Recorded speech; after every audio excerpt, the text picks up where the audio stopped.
Even if you've been in the UK all your life, the USA all your life, you're still African. Don't ever forget that. Look at this. Look at this. This British.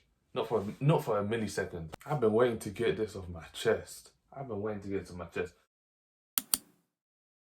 Alright, before we get into this video, I'm gonna just ask you this question. Just pause and think about this for a second.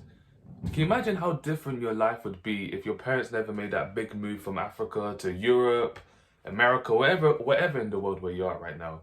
Can you just imagine how different your life would be if you were raised in Africa, raised in your home country? That is a question that I kept asking myself throughout my time in Tanzania. If you didn't know, I spent 2 months in Tanzania in the beginning of this year. I vlogged as much as I could. All the vlogs out now, so go check them out. And I had the best time ever out there. Alright, but you guys didn't come here to watch the vlogs. You guys came here to talk with me. So let's talk. Alright, for some reason, when I record these videos, I cannot keep still. So I'm going to keep doing this. Sorry, y'all. Okay, so I've lived in the UK for all my life. I was born here, born and raised here. But I've always known about my roots. I've always known that I'm Tanzanian. I've always known that I'm African, as the shirt says. Ever since, you know, small Roderick, I've always been proud to be African. I've always had an awareness of that I'm Tanzanian, and I've known about lots about like my heritage, my roots, and my culture. And since a really young age, I've always gone back to Tanzania. We've done so many family trips back out there. And I think I can't even tell you how many times I've been to Tanzania. I know so many Africans in the UK, like so many of my friends, maybe once or twice in their whole like 20 years, they've gone back to Africa. Or maybe they've never ever been before, which is sad. I find that really, really sad. Being African in primary school,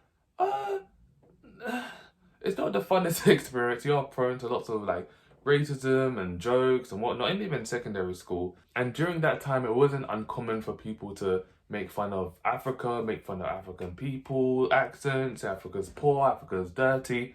And for me, even though people would talk absolute crap about Africa, I always knew that wasn't the truth because I've been there so many times, and I just knew, I never thought that Africa was ugly or disgusting or what lots of people think. Never, ever, ever, ever. Just because I'd been there so many times. Okay, so from a very young age, I was already a proud little Dr. Umar. This is not a government-funded activity. I have the right to discriminate. I was already proud to be African, proud to be Tanzanian.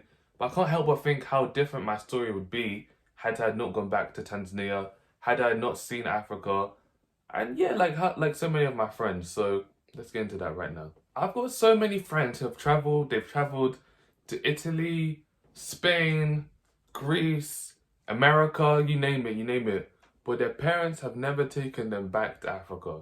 And so many of them have said, you know, maybe it's dangerous, it's this, there's nothing to see here, you know, Africa, there's nothing to see here, And their parents are telling them this, and then no wonder why the kids now don't really have an interest to go back to Africa, or they think Africa's just some dirty, terrible place. Which is not. It's not. At all. And me being African, me being Tanzanian, like that is so much of me. That's my whole identity. I couldn't imagine having such a huge part of me just cut off, just like that. It's sad. I generally think it's such a shame. I can completely understand financially not being able to go to Africa because it's quite expensive. Going to this Tanzania trip was really quite expensive. So I can't imagine having like 3-4 kids with me, going to Tanzania, going to all of these places. Like it is, especially in this economy. Because I know it is a lot. It is financially a lot. But there's a but. Even if you can't take your kids to go to Africa, I still feel like parents should still tell them about Africa. Parents should still be telling them about their culture, speaking to their children in their native language, and so forth. Like there's so much Africanism that you can teach your kid.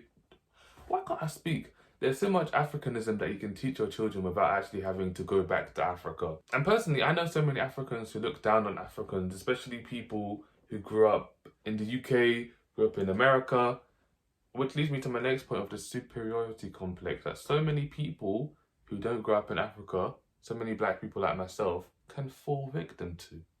Alright, so if you don't know what superiority complex is, I got it up on my laptop and it says, an attitude of superiority which conceals actual feelings of it. What? I don't get that. That doesn't make any sense. Wait. Okay, so the point I'm really trying to stress here is lots of people who didn't grow up in Africa, like myself, maybe might feel like they're better than people in Africa. As in, by the way they're talking, it's like, oh, growing up in Africa is trash. There's nothing there. There's no work opportunities. I'm here. Look at me. I'm in the UK. I'm in America. I've made it big. I've made it large. That's really not the case. That's really not the case because so many people out here are suffering. And that's not in a way to like make fun or poke fun of anyone's situation right now. But so many people out here in the UK, especially, are struggling big time. Big time. And maybe, just maybe, you might actually be living better than your cousins in Africa per se. But people in Africa don't think that. Okay. Don't think that just because people in Africa they're poor, eating sticks and stones for dinner, like the people. I didn't vlog anyone's houses obviously because I'm not gonna vlog people's houses. There are people in Africa who are living large. Like some of my family, like they've got houses inside of their houses. They've got like humongous houses. Their children, they're going to like top school universities and schools. People are running businesses, like younger than me. They've got businesses. People in Africa, trust me, I went there. I was there just a month ago. Just a month ago. I'm telling you firsthand. People in Africa are doing well for themselves. They're doing well for themselves. They're people, entrepreneurs. I can't. And not once for a millisecond have I thought that I was better than my cousins are in Tanzania, because I'm not. Not at all. We're in two completely different living situations, of course, but we cannot help how we were raised. But we are cousins. Let's talk. Hi, cousins. I never, ever for a second want to be treated any differently to you guys when I'm out there, because we are the same. We are the exact same. And I think like when we go like visit family, I would say like family that's kind of like outside, not really like my immediate family. If my sister and I were going there, they kind of have this preconceived notion like, oh, these are the kids from England, like they're not gonna want to like eat what we're eating. Maybe they're gonna like be distant, they're gonna be on their phone. No. Not for a millisecond. I think lots of family, they were kind of shocked. They're like, oh, you guys come from the UK, but you guys are adapting well here. Because this is my home. This is my home. And I feel like so many like young Africans in the UK, if they went back to their homeland, they went back to Africa, they wouldn't embrace the culture at all. They would just be like a bit stuck up, rigid, reserved. I think the thing is, yeah, maybe things like, it's fine if things are cultural shocks. So many things are cultural shocks. That's completely fine. But you have to embrace being there. You have to embrace the moment. You have to just try. And that's what it is. Just try. Just try. Just try when you're out there. Just try. I think that's the point I really want to put emphasis on in this video. Just try to learn about your culture. Just try to, ask your parents like lots of questions about growing up in wherever they grew up in Africa. Just really try to get to know about your culture, your history, your blood, because that is you. At the end of the day, even if you've been in the UK all your life, the USA all your life, you're still African. Don't ever forget that. Still, look at this. This British. Not for a millisecond. Not for a millisecond. This is no British blood at all. Alright, guys, I've got a story for you guys, so enjoy the story. I've been waiting to get this off my chest. Alright, so in the beginning of the year, I went to go cut my hair. And this is a barber that I've been going to for a good couple of years. I know him, he knows me. He's good. Oh, let me not reveal, because people might know him. He's African. Let's just say he's African. Alright, so I'm at the barber shop. It was literally just him and I as well at the barber shop at this time. Beginning of the year, I had to cutting my hair, having casual convo, laughing, chilling, catching up. Everything's going very, very well. So as I said, we're just catching up. And then I was like, I really want to go back to Africa. I really want to travel. I really want to go back to Tanzania. It's been like 4 years since I've gone back. I miss home so much. And then he like shocked. Like he like switched completely everything. And he was like, no, like, why do you want to go back to Africa? You want to go back to Africa? Why? What was it? And I was just there like, well, I just said I wanted to go back to Tanzania. And he was like, oh yeah, no, there's nothing to see there.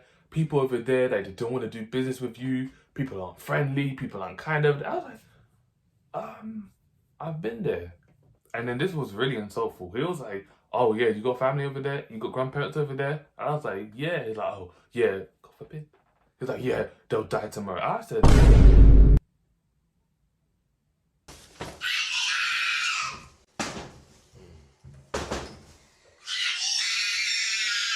and I was just on that chair, just like,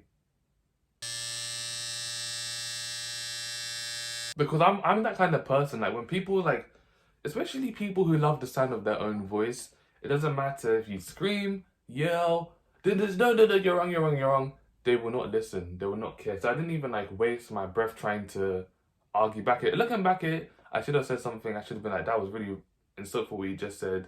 But I just sat there like a plum. And yeah, yeah. I really didn't know how to react in that moment. I was just there, just half my hair was here, half my hair was there. I didn't really, yeah. But I really kept thinking about what he said. In the moment, I didn't. It's so strange. This always happens to me. In the moment, I don't think of things to say. But like 2 months later, I always replay back. I should have said this. I should have said this. So yeah, as I said, like we're close. I've got his number, and then I messaged him because I keep thinking about this in Tanzania, and I'm like, you know what you said was really hurtful, and I just didn't appreciate your comment. Like I saw. Okay, so he saw the message, and then he tried to call me like afterwards, and then I couldn't answer because yeah, my phone was bugging that day. And then I was like, just text me. And then I didn't get a text response. And then when I came back, I was like, you know what? From then, I was like, just ignore what you said. Just enjoy the moment. You're in Tanzania.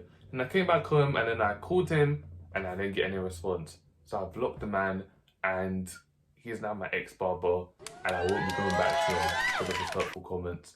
And it was my first time ever breaking up with a man, a barber.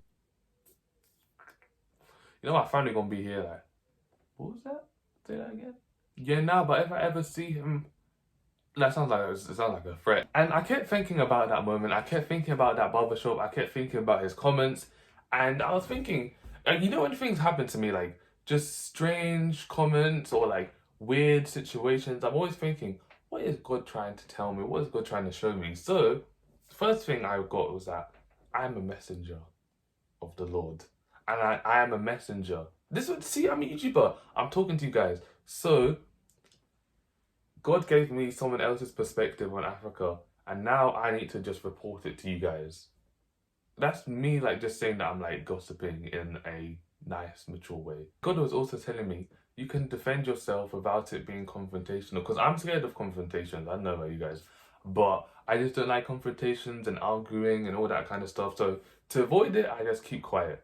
But sometimes keeping quiet can actually eat you up inside. So I should have said something. I hear you, God. I hear you. Next time, if it happens, I'll defend myself. And yeah, those were 2 lessons learned. And it also proper made me think for this video about another point that I didn't think about. Moving from Africa to the UK, moving from Africa to America. Boom! And like making that move from Africa to, you know, elsewhere in the world, that's something that obviously I've never experienced and I can never experience. That the propaganda is heavy. It's like, oh, all the big opportunities there elsewhere in the world. You know, you need to get your education up here so you can go to America. And for me, I don't have a problem. Like, there's nothing wrong. If you want to move country, you move country. Who am I to tell you not to move country? But in the midst of moving, don't forget about your Africanism. Don't forget about your roots, your culture, your family, because these communities, these are the people that builded you up and raised you, and just because you've gone to America, now you think that they're disposable, you're forgetting about everything that they've ever done for you. That is just... And leaving that barbershop proper made me think, like, this is how so many Africans here in the UK or here outside of the world think. They think that their family back home are just disposable, they're nothings, there's no good use going to Africa, there's no good use seeing them, and that's really very sad. Lots of people, they've got like a hatred for Africa, a proper hatred. And what proper made me think about my barber's comments was, I was spending time with my grandparents out in Tanzania, and I was looking at them, and I was just like, I've got so much love for these people right here. Like, I was just proper looking at them, and I was like, wow, like I just feel so loved by them. I feel so comfortable around them, all my grandparents, and I just can't believe that, like, my barber, I was about to say his name. I was just about to say his name. I can't believe that my barber will just, like, when he thinks of his family, just thinks of them as just disposable, because I spent so much time with my family and I loved every single second of it out there. But going back to Tanzania and seeing my family there, it just made me realize how much bull he was chatting. He was chatting so much bull because I had the best time with my family. Like, my vlogs didn't capture how much togetherness I spent with my family at all, because I wasn't thinking about vlogging. I was just in the moment with them. And I know so many people, I know it's a lot to ask to empty your pockets and to go to Africa. So many people have got like a fear of Africa. So many people are scared to go to Africa. Go watch my vlogs. See how much fun I had out there. See how much there is to do in TZ in Africa. There's so much to do. Like, Africa's so diverse. Okay, maybe you can't go back to Africa right now, obviously financial situations, or maybe you might be scared to go back to Africa. But let me tell you this, whenever you're ready for Africa, Africa is ready for you. Africa will welcome you with open arms. You learning about your culture and your heritage will be like, it's not like homework, it's not like a chore, like it's just gonna be like such a beautiful spiritual experience of just finding out more about you, your culture and your roots and your family, because it's just a beautiful thing. It's a blessing. It's a blessing, it really is. Yeah, but that's that for today's video. I did speak for a very long time because I'm very passionate about this. If you'd like to continue this conversation, then please put some stuff down in the comment section down below, or you can probably DM me on my socials, which will be either on the screen or in the description. Follow me there. I'll try and follow you back. I won't, sorry. Yeah, but also please be sure to like, comment, share and subscribe. By the time that I'm filming this, I've recently just hit 100 subscribers, which is a huge deal to me, and I'm very grateful for that. And yeah, there's going to be way more videos, sit down conversations to come, and yeah, I'm excited. Go watch all my vlogs as well. Go watch them as well. And yeah, peace and blessings to you, and God bless you. Have a beautiful day.